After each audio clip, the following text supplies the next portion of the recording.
think we should be streaming right now.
I am a part of all that I have met. Yet all experiences and arts where through gleams that untraveled world, whose margin fades, forever and forever when I move. How dull it is to pause, to make an end, to rust unburnished, not to shine in use, as though to breathe were life. Life piled on life. Alfred Lord Tennyson, spoken word poet. Welcome to the Versefest 2020 Invitational Slam. This year is a little different. We've done this for a few years, but obviously, normally a slam is in front of a lively audience. Instead, most of you are in your homes. I'm not. I'm in the Writers Fest studio. Writers Fest has generously given us use of this space. We have a lineup tonight of 8 slammers. We hope there have been some technical issues. 8 slammers, and each one of them is going to give you some poetry.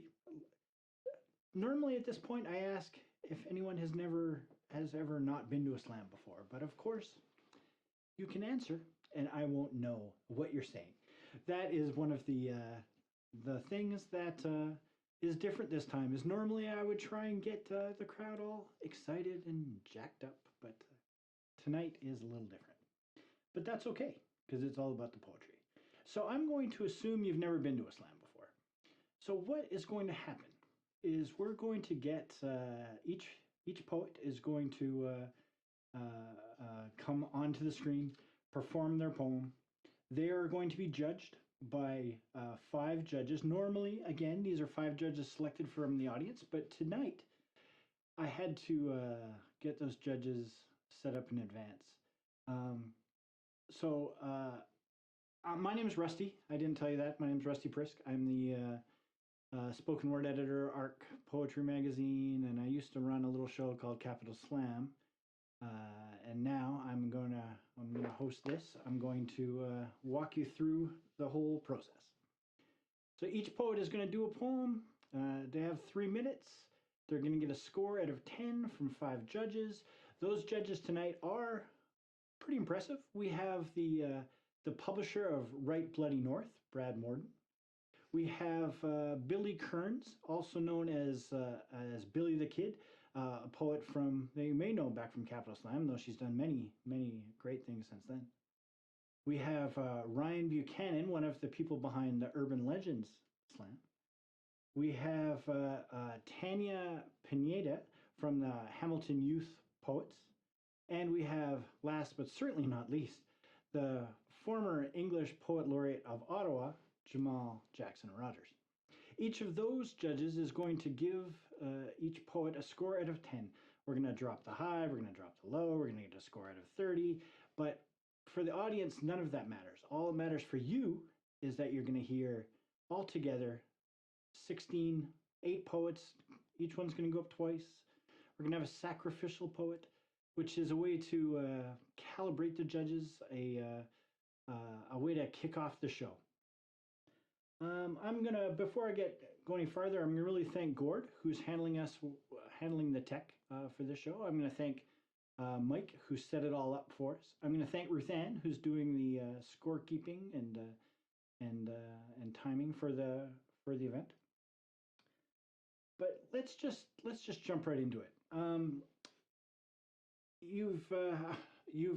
As I mentioned, there's a sacrificial poet. What the sacrificial poet does is gives us a practice run.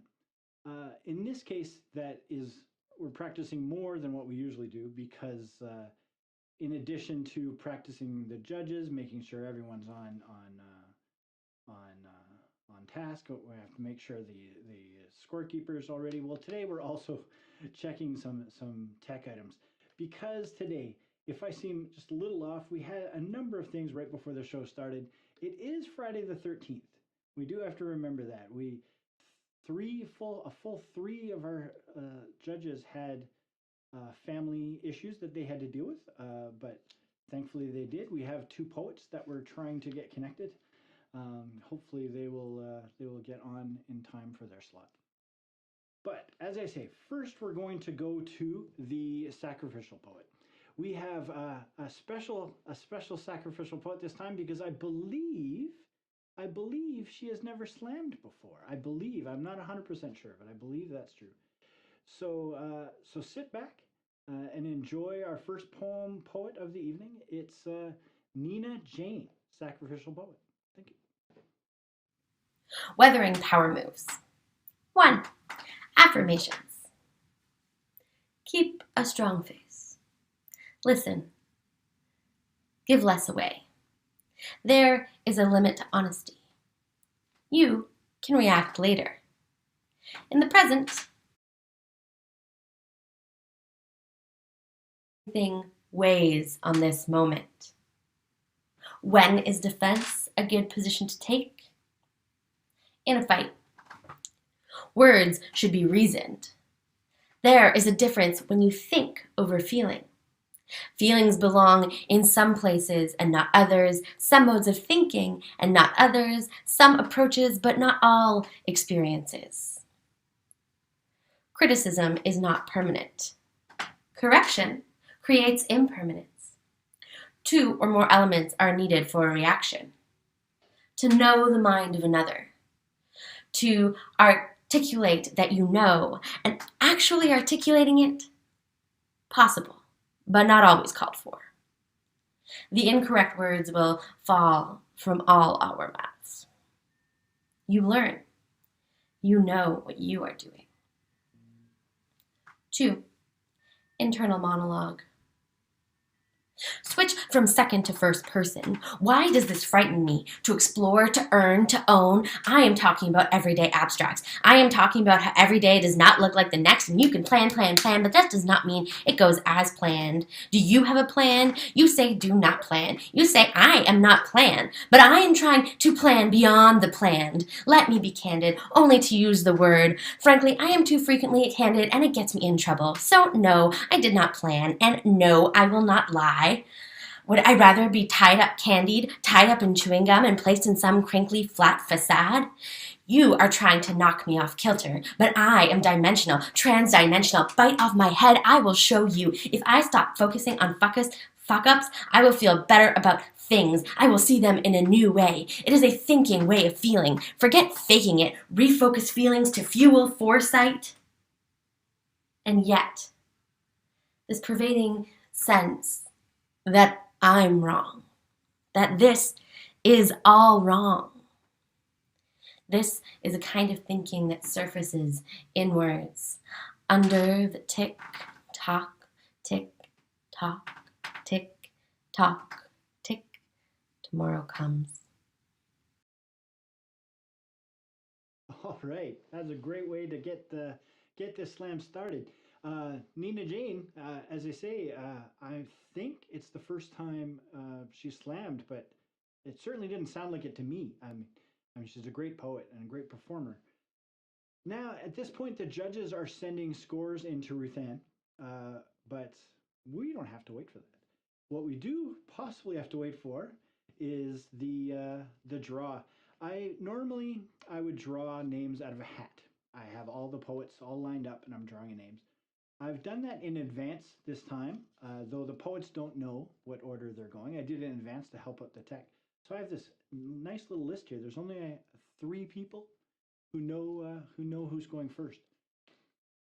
The first issue we have is the first name on my list may not actually be connected at this point. Is Cannon? No. Okay. He is not. He is not connected. So we're gonna go past Cannon for now. Hopefully he manages to get on here. So, unfortunately, the next poet is still gonna be amazing. So enjoy a poem by Namitha.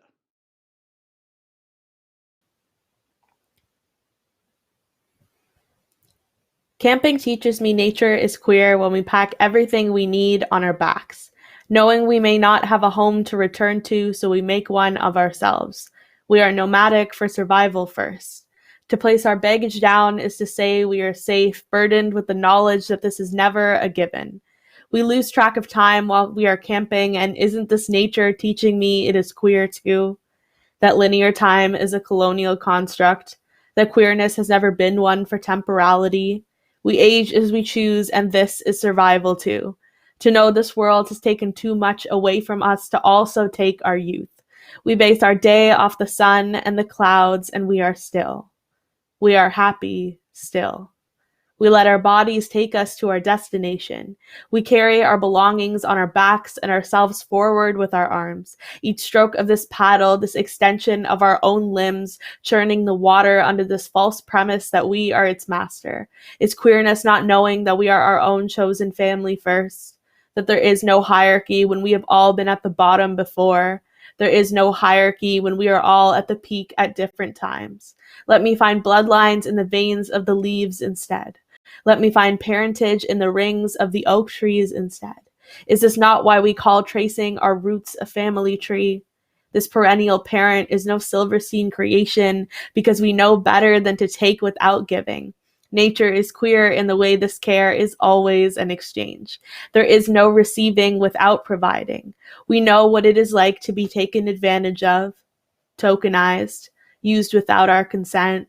We know that colonization has always inhibited our autonomy. Nature must be queer in the way people attempt to own it. How can you own something that you belong to?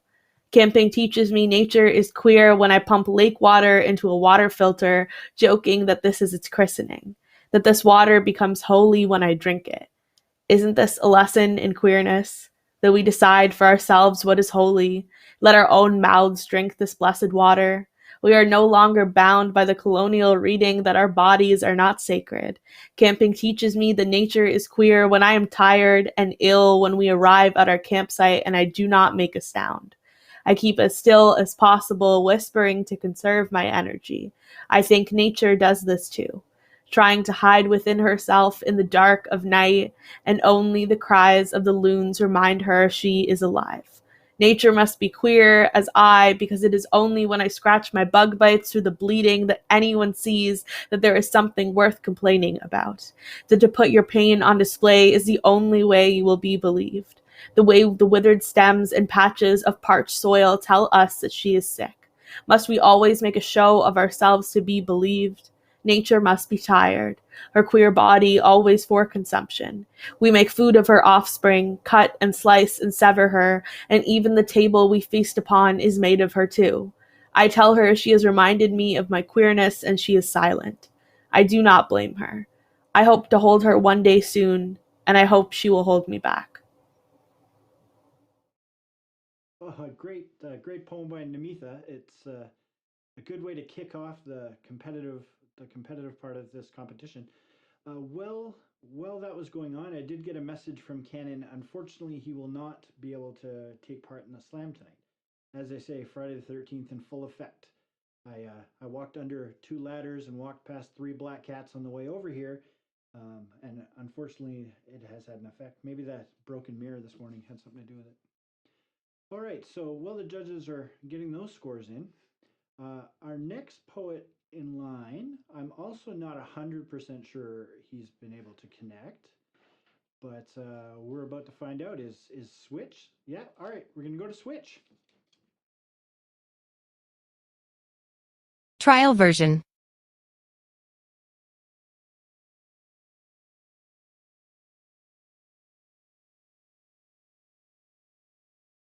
Trial version.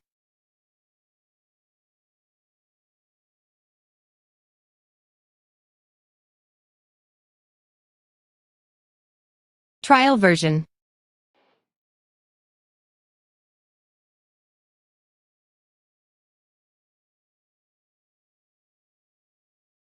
Trial version.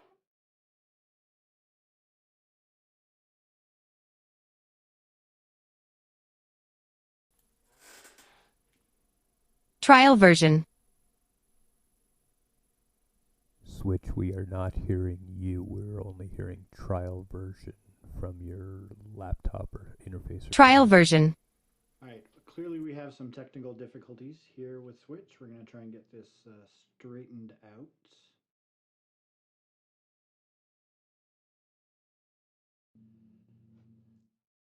poet and our tech are on it.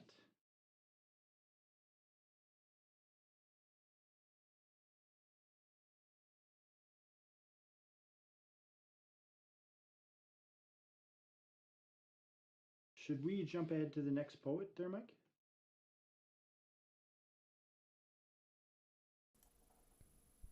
That might be a good idea. Okay, so we're gonna go ahead to the next poet. Hopefully we can get that straightened out. For those who, if you're watching this wondering what's going on, I will say, kind of in defense of our tech people, is everyone had a successful test before this earlier today. So again, maybe it's just the 13th in full effect. So the next poet up, please sit back and enjoy a poem by Dimorphic.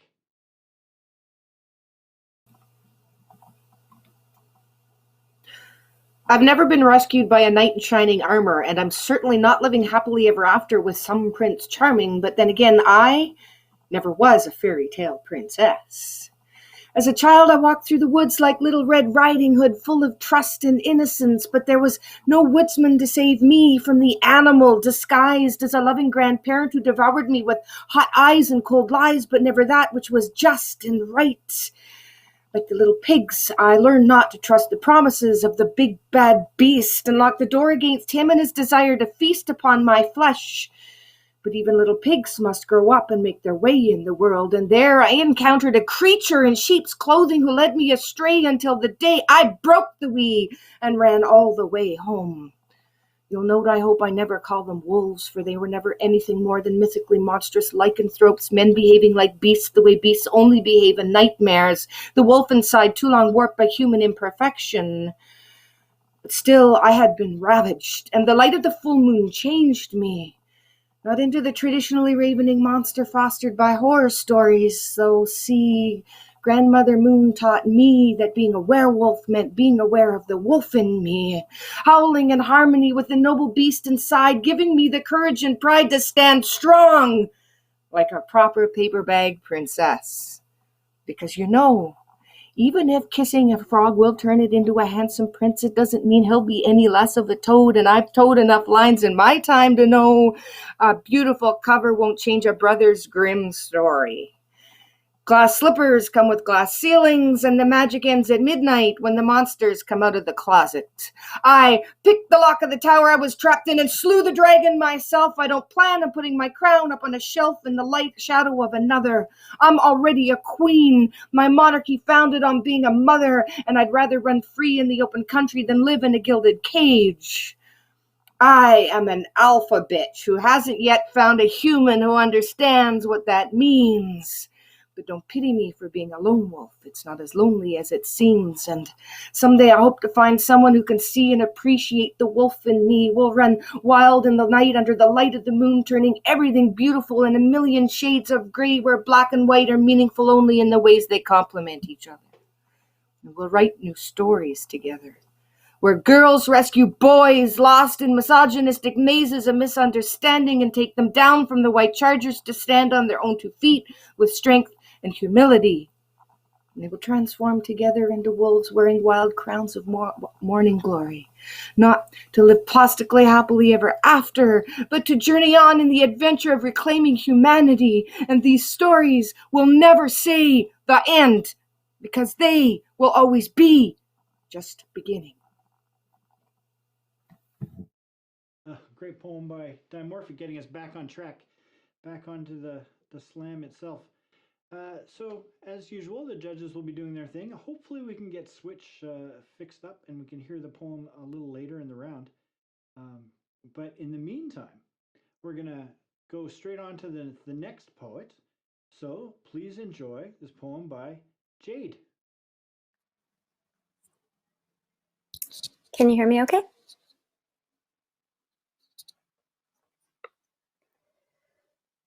Salt lamp orange and Christmas light green make a soft morning glow on an evening scene. It is Tuesday night. The knots in my back poke and prod me to move my pillow, to sit, then stand, then lie, rinse, repeat. I rip through Netflix series after series, sailing along, but not quite following, taking necessary breaks to cut fruits and veggies, the slice of my knife sharper than my wit this evening. And I beg for sleep, not because I lack it, but because there's just not much else to do today, and sometimes it's more effort to be awake. I measure my time through the liters of lemon water that I drink, the baths I sink into, the novels that I flip through, and my blanket feels warm. But it also feels light because I have no duvet, but the sheet is all right because it's warm outside and I never slide my window shut. And my legs aren't quite shaved, but I like it that way because a spike is a reminder that I am resilient. That's why I'm behind on my dishes and behind on my laundry and behind on my groceries, but I'm ahead on my free thinking time. This Tuesday was not for yoga. No, the only twisting and turning my body is doing is to burrito into the sheets, or when my snacks are out of reach and my t-shirt is from yesterday. It's covered in spaghetti sauce and dishwater, and I am full of burps and yawns, and there is paint under my fingernails and a lighter on the floor, and I am resilient. When I am told by some foreign voice within my own brain that I am failing by not being productive, by not sleeping at my stand-up desk, branding my resume down my spine, by understanding life is not to be experienced on a treadmill, that there is time to stop in gratitude, that value is not ensured through my ability to perform my resilience like guilty pleasures, brie cheese and milk chocolate, peanut butter and sauteed garlic like a motionless stop motion, each new photo revealing an old pose, my resilience like the smoke that floats out of my lips, unpredictable and just as directionless, like frozen out of thought, sleep with my teddy bears, like stay the fuck out of my way, my resilience like half-open dresser drawers, woman versus wild, like cell phone left uncharged, falling asleep with the blinds open, my resilience like a waterfall, pouring self-care, lounging in my underwear, going nowhere, blank stare cannot bear the thought of floating upwards. Tuesdays are for rest. Thank you. All right, thank you, Jayde. I'm gonna let you in a little secret. I have hosted many slams over the years, and it isn't until I'm sitting here really that I realize how much back and forth there is with the audience. It's I've been coming back from the poems and not knowing exactly what to say because normally I say exactly the same thing every time. I'll come back and I'll say, "Give it up for Jayde." So I'm just gonna, in my mind, you're all sitting at home in front of your computers listening and you're applauding every poet because that's the way it should be. That's what spoken word's all about. So let's jump ahead to the next poet. Next up, we're going to hear from Natalie.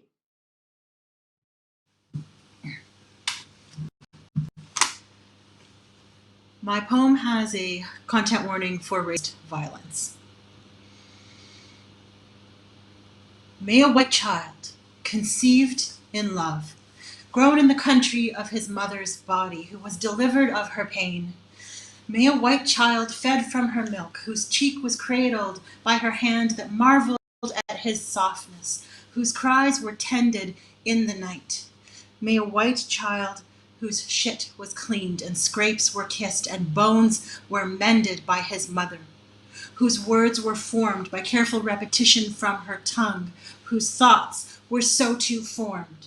May a white child whose games were played in the summer grass, whose questions were counseled by the best of his parents' knowledge, whose family delighted in the sight of him, whose brother was consoled by his love against tyrants.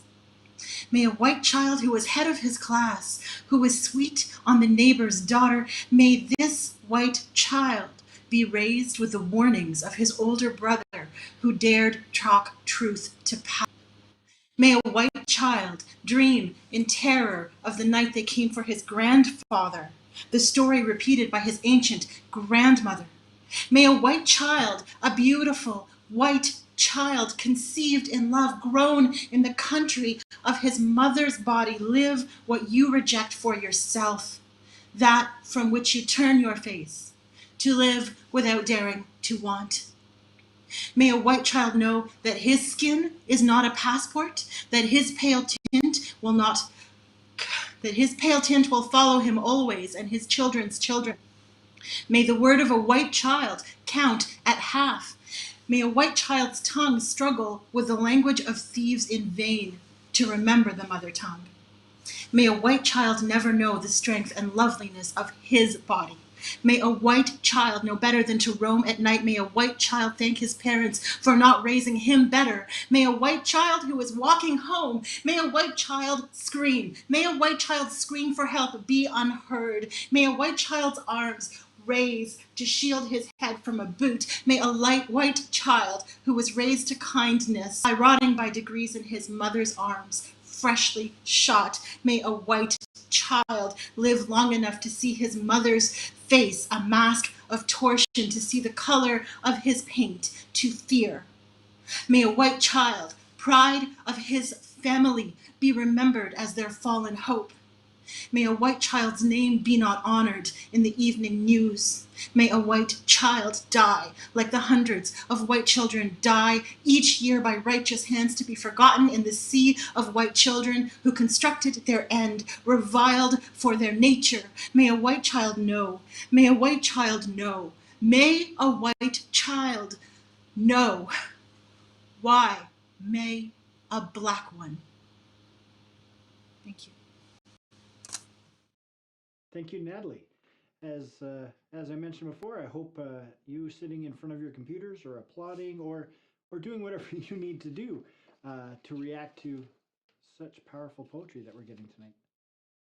So again, while the judges do their things, I will mention that those of you who have been to slams before, you're used to us calling out scores.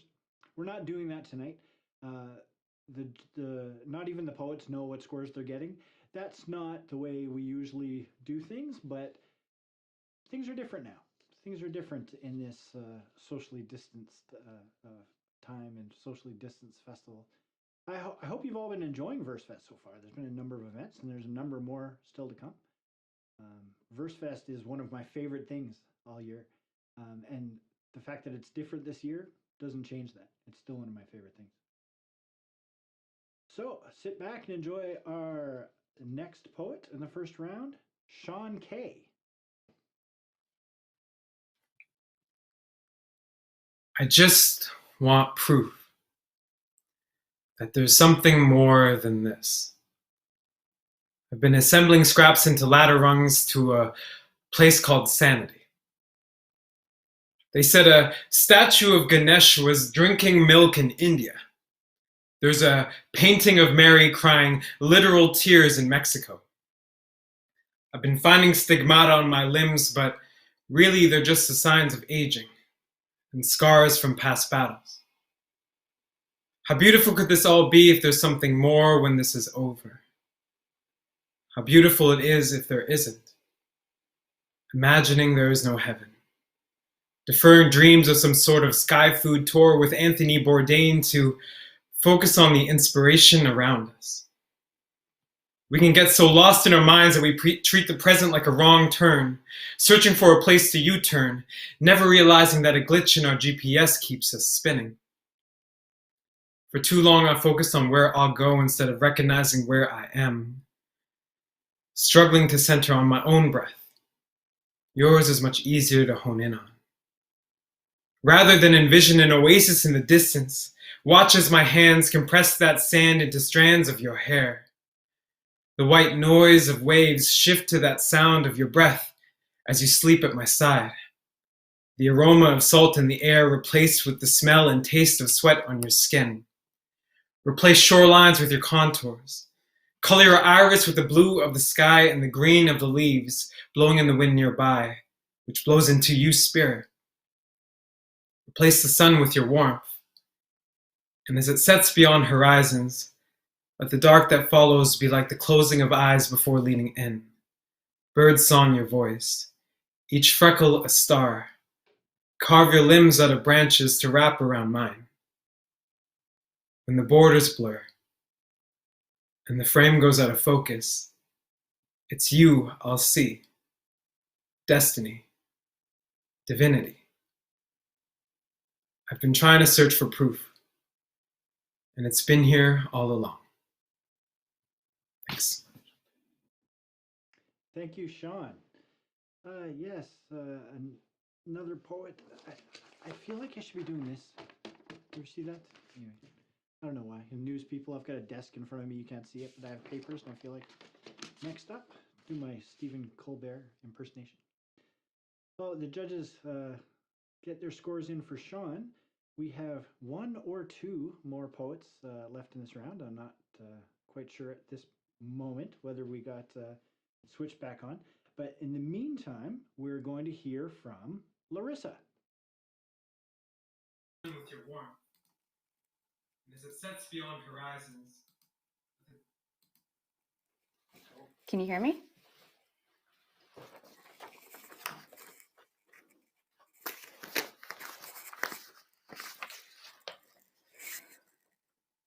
I want to learn to love without anger, to love without conditions. Conditions like, if only they weren't Trump supporters. I want to learn to love the Trump supporters without anger.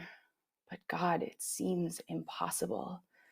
We're taught that everyone deserves love, but how do you love the cruel ones, the selfish ones, the ones who don't need your love, don't seem to want your love? And why? Why would you love them? What masochist would offer up the soft underbelly of their heart to be shredded?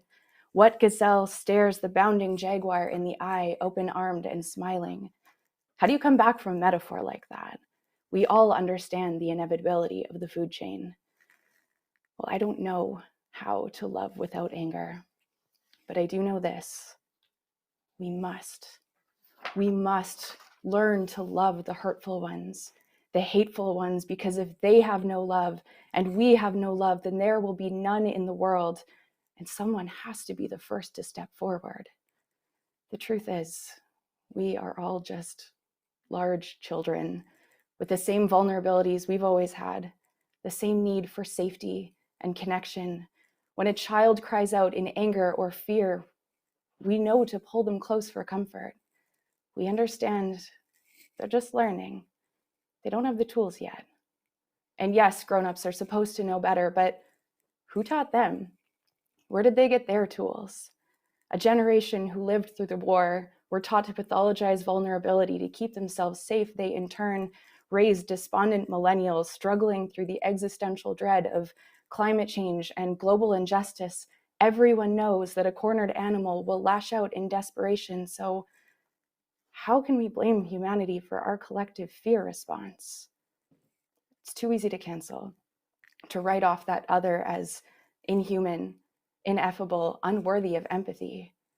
It's hard to face those jagged edges with a soft heart, but we all know you cannot raise a kind child by shouting back when they lose their temper. We need to feel safe before we can consider letting our guard down. There's no chance to recognize mutual humanity until there's no danger in trying to look. So give me the patience to hold me steadfast in the challenge. Bring me your fear, your nuance, your anxiety. Bring me your anger and let me recognize it as the defense mechanism that it is. Bring me the people and beliefs that make me want to rage, and allow me the space to sit with that rage until it melts enough to uncover an understanding. Let me learn to love without anger, without condition, and in my shortcomings, my humanity. Allow me to be loved the same way. Thank you, Larissa. I'm always blown away when I come to the slam and I get to hear the different voices, different messages, different things that they have to say. I'm especially blessed in this case because I get the wonderful task of curating this event. So I get to go through and try and put together a mix of poets who I know are going to bring different things, but I still don't know what they're going to say until they get here. So that has gone through our entire first round. Switch is, they're still trying to work out the technical issues with Switch. And slam aside, like forget the competition. If we can get Switch on here so you can hear his poems, we're going to do that because he was one of the people that I was excited to bring to the show. All right, so again, if you've been to slams before, you know what comes between round 1 and round 2. It's usually a feature performer who gets up and blows your mind, does poetry. This time we didn't have that. We the way we put the shows together is a little different, so we don't have a feature in between. But I always figure you need a little, you need a breath. You need a little break, and the competitors definitely need a little break between round 1 and round 2. So I've been asked that I'm going to read a few of my poems. I'm working on a book right now, tentatively called The Cancer Years. So I'm going to read a few from that. They're definitely not the big slam style I used to do when I was doing slam. But I hope you like them. The first one is called Negative Sky. It's for the book, but it also has just appeared in the Antigonish review in the latest issue of that. There are those ceiling tiles. What are they called? Square and look like styrofoam. All white but pitted with black holes. Not the regular holes you used to see in office and the like, the irregular holes that appear to follow no preset pattern. They're like a photo negative of the night sky, with black stars in white space, constellations created to impose order where there is none. This sky is much closer than the real one, so there's little time to develop the mythology to give significance to those black stars as they rush past your gurney. How many times are these the last stars someone sees, but they get no chance to turn them into gods and find a place among them?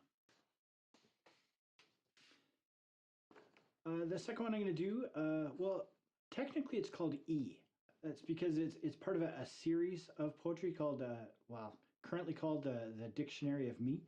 And I have a poem for each letter, each matching a theme in the letter that isn't always clear, but I think in this one is pretty clear. So this is E. It's good when you wait. Not waiting means urgency, and urgency means emergency, and emergency means you may not see the outside of the emergency room again. Waiting is good. There's a game you play, even when you don't want to. Looking at the other people and wondering what they're in for, as if those glass doors are metal bars and this visit wasn't voluntary, with the loosest definition of the word. Waiting is good. They advertise medical insurance, which feels like a horse and door in this place. Waiting is good. Then they call your name. All right, after that, as I said, the book is called The Cancer Years, so obviously there's some pretty heavy themes in there. So in the book, and as well in this, I know that you need a break sometimes, so I'm going to give you one that is not all about cancer and sickness and illness, and like most of them are. This one is called A Dream of Music.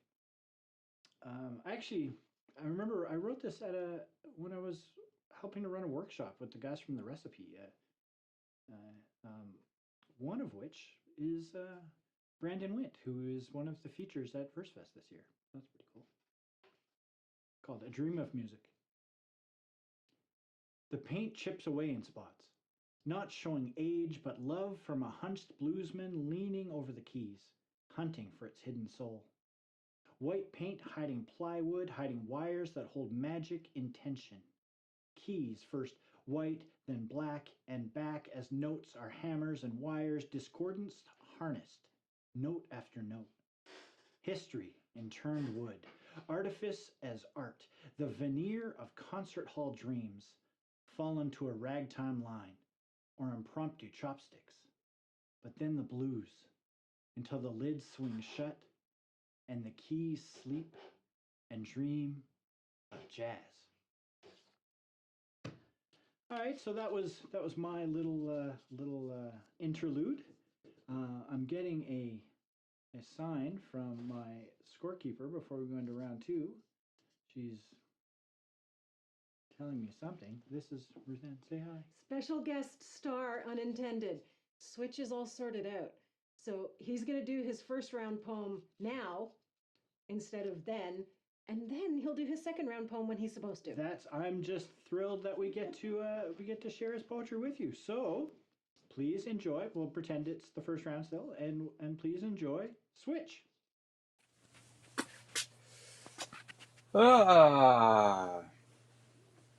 If you're watching this, that means I no longer exist. If they're calling this live, then I'm already dead. I hope that the internet will let this message get across like the Son of God without any connection loss. Because I'm not tech savvy.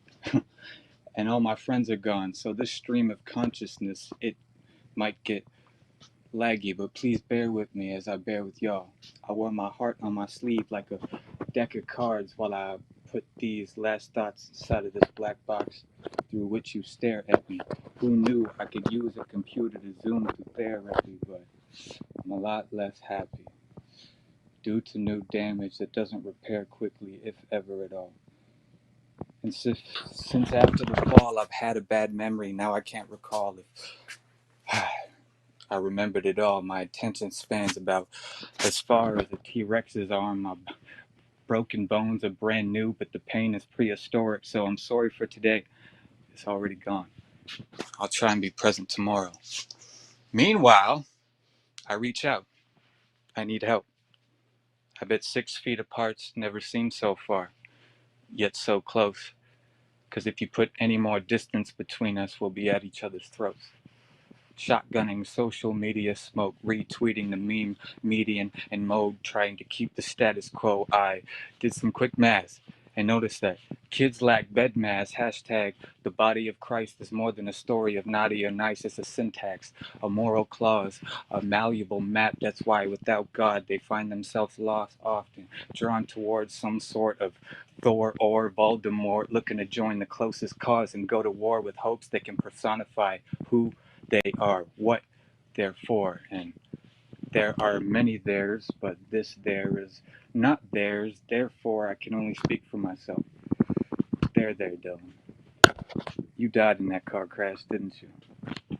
Who cares? This is your chance to finally fucking fuck a phoenix in the face and be reborn, right? Trigger warning. My Greek mythology is a little rusty, but I think that's how that works. Trigger warning. I've been in recovery since before COVID. My creativity is in a coma, concussed from the car commotion and trauma of learning to walk, talk, and eat again. Saw the darker side of doctors. I tried treating them with the golden rule, but don't be fooled, because some just playing house without someone to hold them accountable. Free healthcare with a complimentary side of PTSD. Hell yeah, I was scared. I am scared. I am not prepared for this poised, poetic atmosphere. I'm just happy to be here. And when it's over, I'm going to hate myself for it, because hindsight is this year.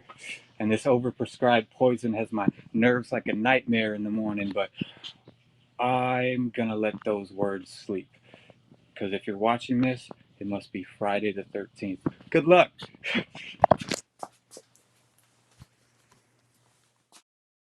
Thank you, Switch. So that brings us to the end of round 1. So now I'm going to do some poems. Just kidding. So while the judges do their thing, we're looking forward to round 2. In round 2, you're going to see all 7 poets again in a different random order. So Switch could be up next. He isn't, don't worry. A different random order that, as I said, I actually did a couple days ago for the text purpose, so I don't get my magic hat here. But what I know, and what you're soon to know, is we're about to see the second poem from Shawn K. There's times where I forget that I'm wearing a mask. A brave face feigning confidence. Acting like my shit's together while I try to help people who don't have theirs. wondering if disclosure of that shared struggle would actually be more comforting. She said there's a way to twist the strings of a mask so that my glasses won't fog up. I'm tired of reading weary eyes through pale gray condensation for a semblance of connection. I miss bottoms of faces, throwing elbows while I ignore simultaneous damage to my eardrums, breathing in my surroundings, contact. When distractions are gone, and the crowds are gone too, all that's left is myself, and thankfully you. Co-captains on a ship desperately trying to stay afloat, buoyed by toilet paper rolls on a Lysol seat. Thanks. Thank you, Shawn, for kicking off round 2 of the Versefest Invitational Slam. So now what's happening is the judges are scoring again. When Ruthann gets those scores, she's going to add the scores together from the first round and the second round, and we're going to find out who wins all the glory, because this is the most important slam any of them have ever done. All right, probably not. But it's fun, and that's why we do. So, back for round 2. Next up is Natalie.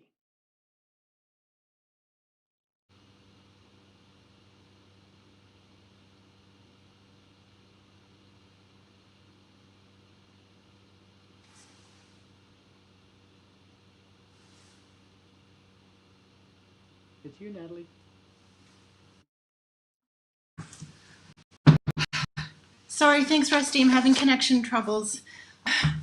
My poem this round is a content warning for suicide. Tomorrow, I will walk into the unknown. The day will be both crisp and bright, for I have lived too long in the night we call depression. Great news! It's not cancer, they told me 3 times. But on the day I lay unseamed in the hospital bed, put back together with staples, like Frankenstein's monster, the doctors came bedside and said, "We have bad news for you instead."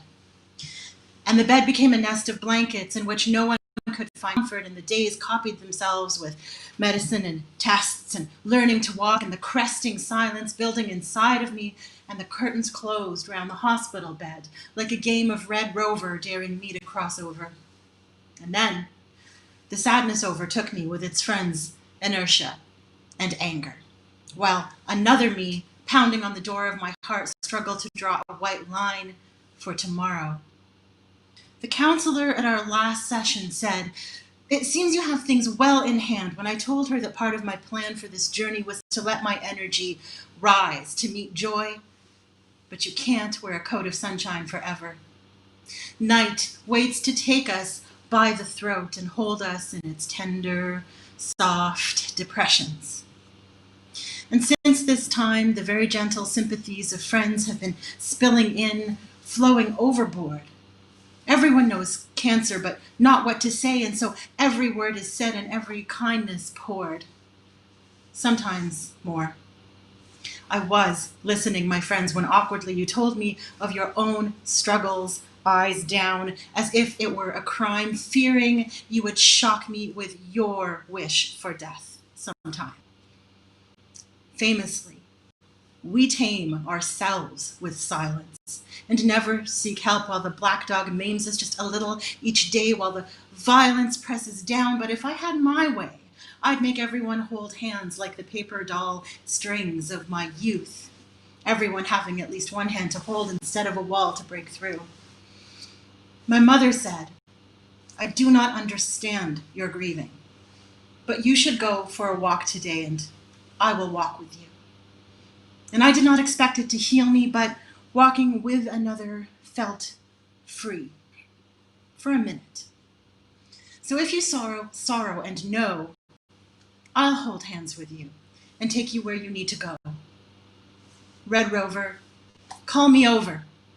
I will walk through the chemo nurse's arms again and again and again and again until they pose no obstacle. And after it is done, you and I will take a walk. The day will be both crisp and bright, for for we have lived too long in the night. Thank you, Natalie, for that amazing poem.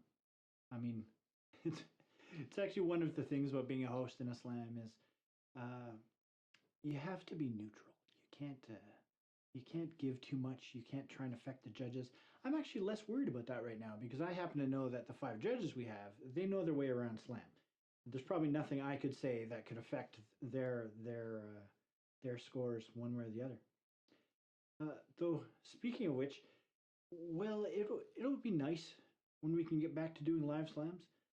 It was also kind of nice that one of our judges is an Ottawa name, but he happens to be currently in Argentina. So we couldn't have done that. We couldn't have had him judge if it wasn't for this format. So I suppose we should take the pluses where we can, because the minuses are there no matter what we do. So let's move on and around. The next poet up we're going to hear from is Namitha.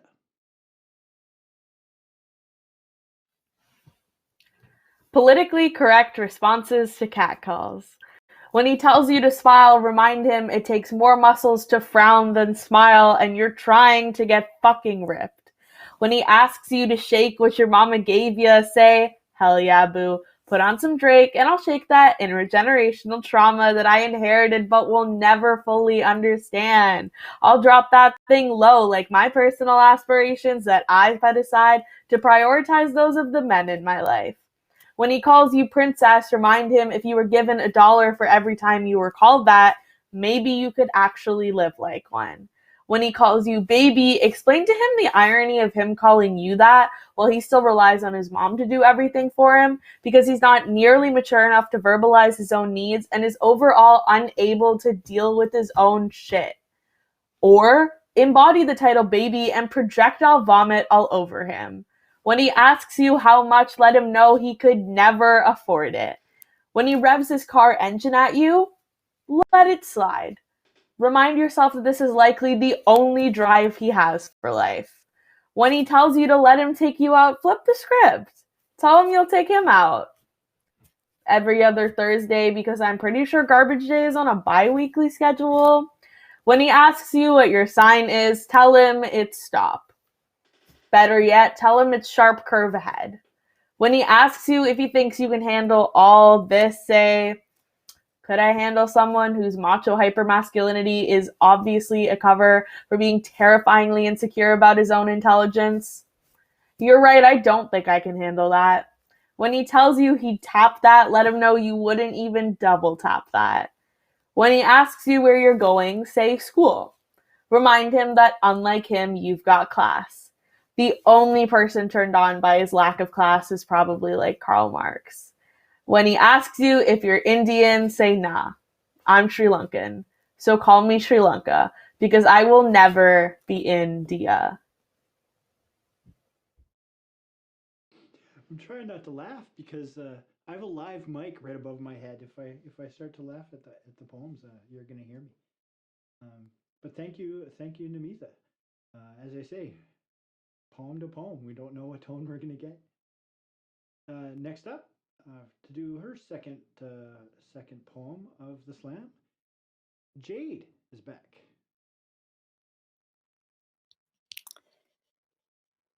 A poem to the male gaze. If I could free my brain of the space that you occupy, in that space I would curate a museum. And in that museum, I would house every moment that I chose to live for myself and not for you. My resistance is my Mona Lisa. My curiosity is my Monet. An admission fee paid by 2 decades of existence for male aesthetic pleasure. My museum would house my self-portraits, displayed by lipstick shade, made with the intention of artist absorbing art's beauty. And each plaque would read, "She bleeds not for you, sir, but for the earth, the ocean, and the stars." I'd exhibit the notes over the years that I wrote, begging not to wake up with self-hatred in my throat, a reminder that a kinder me exists, that she knows who you are, that she sees through your bullshit, I'd hang the first plants that I learned to grow on my own, for they've shown the resilience of well-nourished roots. And alone we sat in the mid-August heat as they shared the sweet virtue of patience. In that museum, I'd house the hammock and bedsheet that held me day and night better than man ever tried. I'd enshrine my kill count, thank the divine that is my vibrator, serve wine, a strong sativa, and honor true self-love. The museum would stock pizza pockets, the meal of my revolution, and every single wall would be painted yellow. I would dissect you. I would collect the ways in which you manifest, your projections of womanhood, your reflections on femininity. I would mourn the days you whispered to me that to be truly desirable was to cease to be, that thinness equates to beauty, that sex is defined in relation to you. I would hang a photo of my perpetrator as proof, for I grew the moment I realized my body isn't solely for your view, and if that isn't true art, then I am lost. If I used my free brain space to curate a museum, I would dedicate that museum to my mother. For no other could guide me better, could certify that in time every mountain will become a love letter. I would thank my sheroes, who will not take no for an answer, who dance to the beat of their own revolutionary tune, who remind me that change is coming. I thank every single lesson that taught me to see your absurdities. I thank all that showed me my worth. Thank you. Thank you, Jayde. So as we're halfway through round two, so we still have 3 more poets to come. So how are y'all doing out there? Yes, I know, I can't hear you. It's actually one of the things when I was trying to think about what this would be like, because I hadn't done something like this before. And I started walking through in my head what I normally do when I slam. And one of the very first things is you go to the audience and you say, "Welcome to Versefest 2020," and people clap and they cheer, yeah. And almost every time, what the host will then say is, "I can't hear you. Let's hear that again." Well, in fact, I can't hear you. So I have no idea if you're cheering along or thinking quietly, which is a legitimate response to poetry. So moving right along, our next poet up in round 2 is Larissa.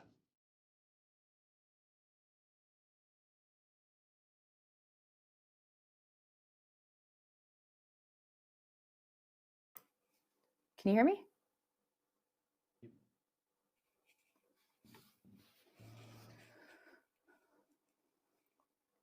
It's dark out when I leave the clinic. My ears are elastic burn raw, and I'm signing out late again because we can't help taking one more patient, just one more of the 6 foot apart down the block lineup. The long march of bodies failing in some way or other that only gets longer until we close our doors late again and turn sick people away. We try not to think about how whatever biology they're succumbing to might have been cured, but maybe now only managed, or worse, because time is life in healthcare, and there simply isn't enough of it. There's only so much that we can do. I sweat through my isolation gown, can't see through my fogging face shield, which I have no choice but to wear because people keep taking off their masks to complain about wearing masks for the 20 minutes that they're indoors. I nod. Through the full PPE, I wear 40 hours a week and hide my exasperation, which is easier considering my face is so covered. I've taken up this weird new habit of just squinting at people when I'm too bone weary to really smile. It helps conserve energy for that one more patient, just one more that I can't bring myself to turn away, though my knees grind bone on bone. I haven't eaten since breakfast, and I see dizzy stars when I straighten up too fast. My shoulders burn and my back aches. These days, I feel older than the white-haired ladies that shuffle into my exam room with arthritis of the everything. I wonder if my body will make it to that age if I feel like this now. I call my patient in, her anxious hands fidgeting, pouring out fear, flooding the cold exam room, crashing off the walls. And in the space between us, I feel it. The reason I chose healthcare, despite the risk even before the pandemic. despite the cases that make me ugly cry on the way home, and the people who would rather feel anger than fear and direct it at whoever is standing closest, which is often me. But in the moment I see that my patient needs me, my whole body softens, melts like warm gold washing through my veins, and I feel it. Caregiver mode, my very favorite version of me. Caregiver mode knows no exasperation or impatience. She has endless empathy, genuine understanding of the mutual humanity and even the most challenging of people. She is gentle, soft, selfless, present, connected heart first to someone who truly depends on her care. She's everything I desperately wish I was the rest of the time, when I'm angry in traffic or cutting in line, the beaming light I aspire to but seem to fall short of in every situation. But this one, I greet her warmly, like my favorite friend, and welcome her in. When she's running the show, I feel worthwhile. The door should have been closed by now, but the front desk comes to ask, and I say, yes, yes, of course. One more patient, just one more. Thank you, Larissa. Wow, so many amazing, powerful words tonight. We've got two left, which brings us to one of my other hosting traditions. Those of you who have ever heard me, and I imagine there's a few of you out there listening who have already said out loud the word I'm about to say. It is, in fact, time for the penultimate poet of the slam. So please welcome back Switch.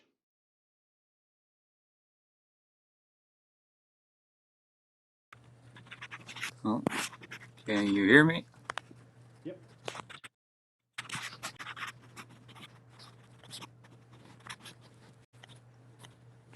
Oh, boy.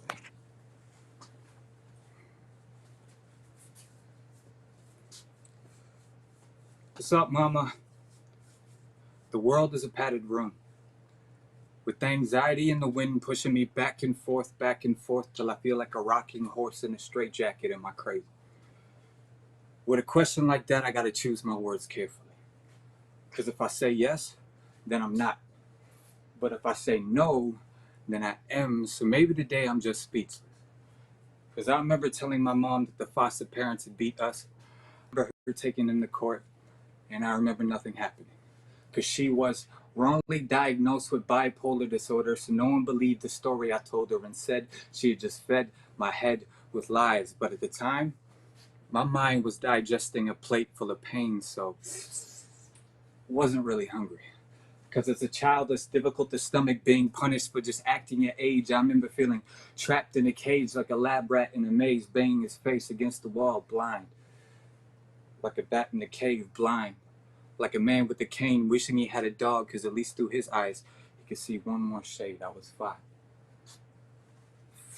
5 fingers short of a helping hand because they thought my mom was crazy.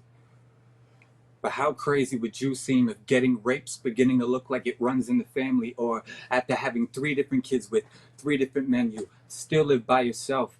How crazy would you seem if your children are separated and every day the deprivation of sleep is making you weak and unable to eat, and even your friends are saying, have you taken your medication yet?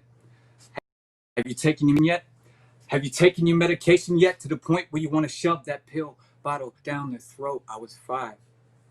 With eyes like a wishing well and tears full of dimes. When I cried, it made sense, but now I find myself breaking down over nothing. Or breaking down over something I thought I remembered, but I just remembering everything that happened or everything that didn't happen, because I forget actually being hurt. But I also forget my birth, my first words, and to finish most of my homework, so I'm not sure what to believe right now. All I know is I'm not alone in this padded room, and this jacket isn't helping me think any straighter. So am I crazy? With a question like that, I gotta choose my words carefully. Because if I say yes, then I'm not. But if I say no, then I am. So maybe today I'm just speechless. Thank you. Thanks, Switch. I'm really glad we got those tech issues straightened out, so we can share those poems with with the massive audience that I'm sure we have like 20,000 people watching. I heard that. No. All right, I just made that up. I actually have no idea how many people are watching. Even if it's 2, I'm happy. Not that I think it's only 2. I'm just, whatever. All right, now I'm rambling. So there is an elephant in the room, so to speak, that I haven't mentioned at all, and I'm really noticing it when I'm watching the performers come on the screen. I notice that they're all so put together. Everyone's all ready to perform. You're in performance mode. You're in your good performance outfits, and you're all ready. And I have pandemic hair that has been growing since March. So you see this? Normally it's gone. Now it's all here. I'm leaning heavily into the eccentric professor vibe. You should just be happy I'm wearing pants, I guess. But that's not really true because I am here at the Writers Fest studios instead of at my home. If I didn't wear pants to get here, I would have been very, very cold. So let's go on to the final poet of the slam. Please welcome back to the mic, Dimorphic.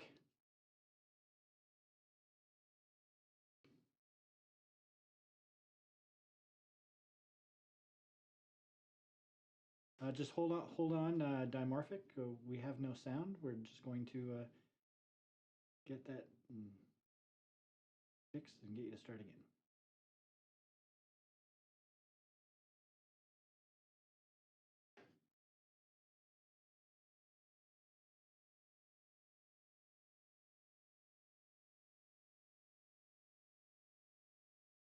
Do we know if it's on our end or their end, Mike?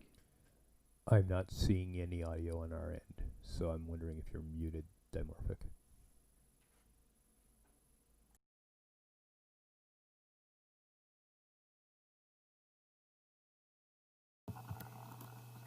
Hello? Hello? Can you hear me? Yeah, we've got Can you hear me? Yes, we've got you. Got me now? Okay. Not sure what happened there. All right, we're good then? Are we good to go? I've been seeing Mike. It's actually Gord in the back there. Yeah, I can hear you. So we're good then? Can you hear me, Rusty? We still have nothing here.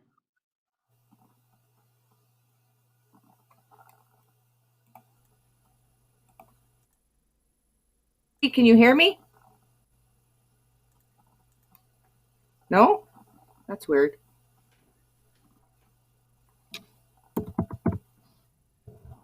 Hello? I can hear Rusty. Well, if it's going live in the streams, then go ahead and do it. I think it is. I have it in here, so. Actually, we can find out. Can one of the judges send a message? Tell Ruth Ann if you can hear Dimorphic. Hello? Can anybody else out there hear me? Just because I can't doesn't matter. Yeah. They can. Okay, so it's just me. Apparently, my headphones. Oh. So go ahead. Okay. I'm tired of platitudes. Oh. That threw me off.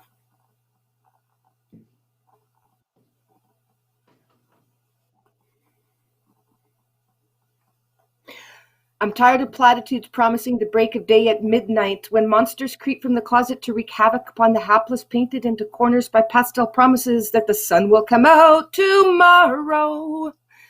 When you're up all night trying to survive, you're too exhausted to look on the bright side, and what's the point of looking to the light when all it does is blind you? I'm tired. I'm tired of hearing what doesn't kill you makes you stronger when people aren't given what they need to live longer. I'm tired of girls being taught how not to get raped and then shamed with the blame of failure. I'm tired of videos and letters promising it will get better without saying when or how. I'm tired of hearing about Indigenous children giving up hope and dying. Our children are dying. Their children are dying because we're too busy trying to teach them about the light instead of teaching them how to fight. I hear them crying in my mind as they find their way out of our lives instead, borne on waves of words lacking action, and it tugs at my heartstrings stretched too far to ever snap back into harp strings. But that's okay because I forgot how to play a long time ago. I've been told that I wear my scars like armor, using them to hide the light inside, like the accumulated grime on the windows of my soul, and I don't deny it. My heart has been broken so many times, the repair lines look like a well-worn road map, creased and stained in so many places, leading me to dark spaces that I sometimes get lost in and find myself into a slow descent. Been there. Done.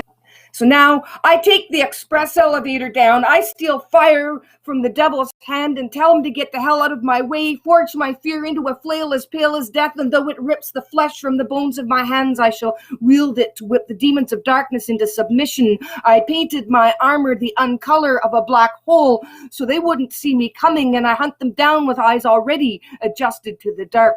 I will fly through the night like a stealth bomber, not shine like a meteorite to go down in a blaze of glory, because I intend to keep fighting. Shadows only exist with the light, but they're all that's left when the sun goes down, so I choose to be a shadow warrior. Please understand that acknowledging my dark side does not mean I hide ill intentions. All you have to do is ask, and I will spread wide my ribs to reveal my heart to you, expose the testimony written in the scars lining the rhythm of my heartbeat, fine lines carved by heartbreak and adorned with tears like dewdrops to catch the light and cast rainbows for you. And I would that I could hold this pose forever, but I'm tired. Thank you. Thank you, Dimorphic. And lucky me, the instant that we figured out that it was going live, my headphones kicked back in, so I got to hear that poem. So that brings us to the end of round two. What's happening now is, the scores for Dimorphic are coming in, and then Ruth Ann will be tabulating, adding the scores from round one to round two, and we're going to find out who won. I made a crack about I'd be happy if there was only two people in the audience. Of course, I don't think that that's the case. But the reason that pops in my mind is I once did a show. There was, I think, 13 poets and 2 audience members. It was fun. It was actually a very fun show. So I want to do some thank yous while we're waiting. I want to especially, first off, I want to thank Gord, who's handling all the tech stuff, despite me constantly calling him Mike throughout the show. I also want to thank Mike, who is the tech guy who set all this up for us and made sure everything could go as smoothly as possible. But as we discovered, smoothly as possible is not always perfect. And luckily, Gord was here to iron out everything and get people in. I want to thank Ruth Ann, who's been doing the. I want to thank Ruth Ann for the past 27 years of my life, but that's a whole separate thing. I want to thank her for doing all the scores tonight. I want to thank our poets. I want to thank Namitha, Switch, Dimorphic, Jayde, Natalie, Shawn, and Larissa. I want to thank our judges. I want to thank Brad. I want to thank Jamal. I want to thank Billy. I want to thank Ryan. I want to thank Tanya, who subbed in at the last moment for us, which was wonderful, wonderful. I also want to thank Monty and Avonlea from Versefest for making all of this possible. And I think I've been given. Oh, I was not given some scores. I was handed some upcoming events. Of course, she handed me events for November 7th, so that's probably not the right day. Let's go to November 14th. Let's find out what's happening tomorrow at Versefest. At 1 o'clock, this is all online, as you know. 1 o'clock, we have American Interests. Johannes Garanson, Laura Kashicki, Philip Meters will be performing. It's at 1 o'clock. At 3 o'clock, we have the Cantheus event featuring Chao Yang, Margot Lapierre, and Nicole Razia Fong. I apologize for these pronunciations. I did not have this list in advance, which I suppose that's my fault. 7 o'clock. Tomorrow night, we have the Saturday night special featuring Lindsay B.E., Monica Rink, Oana Avasilichoi, which is absolutely wrong, and I apologize greatly to that poet. How are we doing with the math? We close? Oh, I have to stall a little longer. So, then we have Sunday. Let's find out what's happening on Sunday. We have the Translate This with Catherine Lalonde and Maud Pilon. At 3 o'clock, we have the Cato event with Jenik Ballot and Marshall Reichuk. And then, of course, at 7:30, we have the ARC Poetry Magazine event, which, as I mentioned before, I'm the spoken word editor for ARC and the president of the ARC Society that puts out the magazine. So I'm certainly going to be watching that one. We have Adele Barkley, Ben Ledesser, and Gabrielle Marceau. And we have some scores. Let's see what we have. Oh my. We have ties. We have ties all over the place. That's okay. That's just more people win. So I was going to read out the top 3. There's 7. I'm just going to read them all because there's so many ties and they're awfully close. So we have Shawn K with combined score 50.8. And keep in mind the maximum score is 60, so 50.8 is no slouch. Then we have Switch with 51.7. And then we have Natalie with 51.9. I mean, these are so close. And then we start getting into the ties. We have 2 people with 52.4, and that's Jayde and Larissa. And then 2 people with 53.3. So this year's the Versefest 2020 Invitational Slam winners, instead of 1, we have winners, and that's Namitha and Dimorphic. So that's super exciting. Celebrate at home. Everyone, I hope you heard something you enjoyed tonight. I can't imagine you didn't. I certainly did. There was some amazing poetry tonight. I hope you hear more things that you enjoy throughout Versefest, because Versefest is, as I say, it's one of my favorite things all year round. I was so devastated when it had to be canceled back in the spring, and I'm so happy they were able to put it on here in the fall. So other than that, I think that's the end of the show. So enjoy the rest of your evening, and I hope you log on for more Versefest events. Good night.